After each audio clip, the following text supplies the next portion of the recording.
Hey everyone, it's Ashley, and today we're talking about composition. So let's just jump right into it. So lesson one is composition. So what are we going to talk about?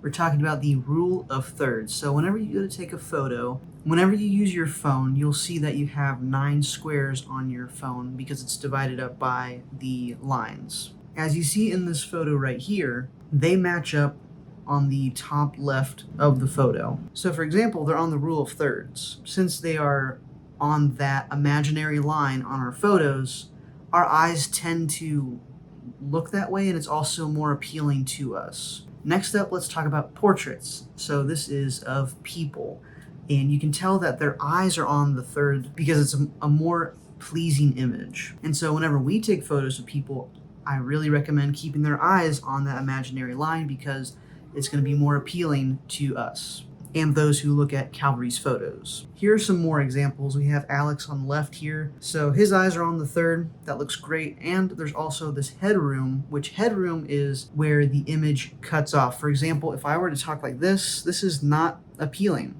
The third is right here, and my eyes are up here.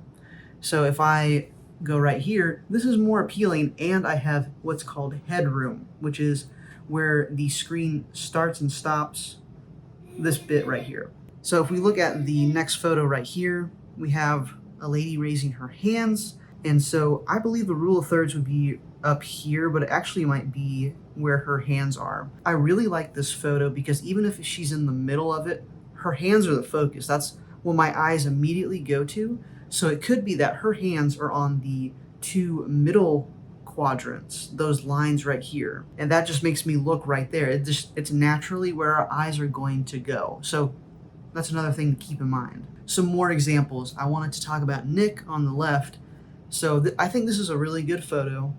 Only thing I would change is, you see how that headroom's cutting a little close?